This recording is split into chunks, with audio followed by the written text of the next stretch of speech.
ఆంధ్రప్రదేశ్కు రావాలనే కుట్ర చేసినట్టుగా అనిపిస్తూ ఉంది. అంటే తెలంగాణలో కట్టిన ప్రాజెక్టులను నిర్వీర్యం చేయాలి, ఆంధ్రప్రదేశ్లో మాత్రం అక్రమ ప్రాజెక్టులు కట్టి తీరాలి. ఇక్కడ కట్టిన ప్రాజెక్టులు నిర్వీర్యం చేయాలి, ఆంధ్రప్రదేశ్లో అక్రమ ప్రాజెక్టులు కట్టాలి. కృష్ణా నదిని ఎట్లయితే మళ్లించుకున్నామో గోదావరిని కూడా మొత్తం మళ్లించుకోవాలి.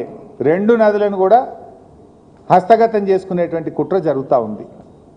అంటే ఆ రోజు తెలంగాణ రాష్ట్రంని అడ్డుకోవడానికి శతవిధాల అడ్డుపడ్డారు మీరు.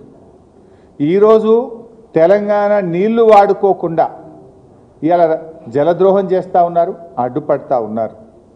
మేము ఊరుకోం, మీ ఆటలు సాగనీయం. ఆనాడంటే ఉమ్మడి ఆంధ్రప్రదేశ్లో నడిపించిందేమో, ఇప్పుడు ఎట్లయితే మీరు ఎన్ని కుట్రలు చేసినా తెలంగాణ సాధించి తీరిండు కేసీఆర్ గారు. అదేవిధంగా ఇవాళ బనకచెర్ల కట్టి తీరుతామని మీరు అంటున్నారు. బనకచెర్ల అడ్డుకొని తీరుతాం మేము. మాకు అడ్డుకోవడం కూడా తెలుసు, ఎట్లా అడ్డుకోవాలో కూడా మాకు తెలుసు. మీరు కట్టి తీరుతామని మీరు మాట్లాడినంత మాత్రాన ఈ దేశంలో రాజ్యాంగం ఉన్నది, సుప్రీంకోర్టు ఉన్నది, ఈ దేశంలో కాన్స్టిట్యూషన్ ఒకటి ఉన్నది. నీ ఇష్టం వచ్చినట్టుగా ఏదో 10 మంది ఎంపీలు చేతులు ఉన్నారు కదా, ఢిల్లీలో బీజేపీ గవర్నమెంట్ చేతులు ఉంది కదా అంటే, ఈ దేశంలో కొన్ని హక్కులు ఉన్నాయి, కొన్ని చట్టాలు ఉన్నాయి, కోర్టులు ఉన్నాయి. మాకు కూడా తెలుసు దాన్ని ఎట్లా అడ్డుకోవాలనో. ఎందుకు అంటే మేమేమి మీ ప్రాజెక్టులు అడ్డుకోవాలని మాకేం కాదు, కానీ మా హక్కుల సంగతి మాట్లాడుతున్నాం. మేము మా న్యాయబద్ధమైన వాటా సంగతి మేము మాట్లాడుతూ ఉన్నాం. సో ఇప్పుడు బుల్డోజింగ్ విధానాలు కాదు, ఏదన్నా ఉంటే తెలంగాణ ప్రజల అభిప్రాయాలు గౌరవించండి. తెలంగాణ హక్కులను, మా హక్కులను కాదని మీరు చేయకండి. మా హక్కులకు లోబడి మా వాటా మాకు ఇస్తూ మీరు ఏదైనా చేస్తామంటే దానికి మాకు అభ్యంతరం ఉండదు. కానీ బుల్డోజ్ చేస్తామంటే చూస్తూ ఊరుకోం. ఇప్పుడు కేసీఆర్ గారు కూడా కాళేశ్వరం కట్టింది పోయి ఎన్నిసార్లు పోయింది మహారాష్ట్ర దగ్గరికి? నన్ను తోలిచ్చింది ఒక 10 సార్లు నేను పోయినా. నాగ్పూర్ పోయినా, ముంబైకి పోయినా, ఢిల్లీకి పోయినా. వాళ్ళు ఎక్కడుంటే అక్కడ పోయి బతిలాడుకొని నచ్చజెప్పి మా హక్కుల గురించి, మా కష్టాల గురించి చెప్పినాం.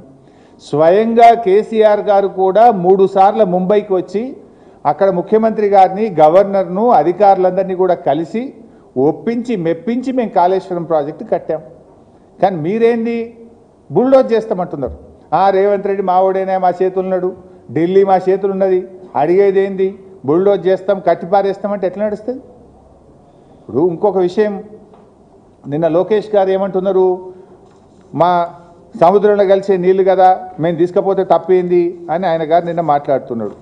నేను అంటున్నా, మరి సముద్రంలో కలిసే నీళ్ళు అయితే ఉమ్మడి ఆంధ్రప్రదేశ్లోనే గోదావరి నదిలో 1480 టీఎంసీల నీళ్లున్నాయి, 968 తెలంగాణకు, 512 ఆంధ్రప్రదేశ్కు అని ఉమ్మడి ఆంధ్రప్రదేశ్లోనే ఆ రోజు నిర్ణయించిండ్రు.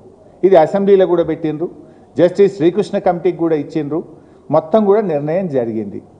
మరి అన్ని నీళ్లుంటే, అన్ని సముద్రంలో కలిసే నిజమైతే తెలంగాణకు ఇప్పటికే కేటాయించబడిన 968 టీఎంసీలను ఎందుకు ఆంధ్రప్రదేశ్ అడ్డుకుంటున్నది? ఆ 968 టీఎంసీలకు లోబడి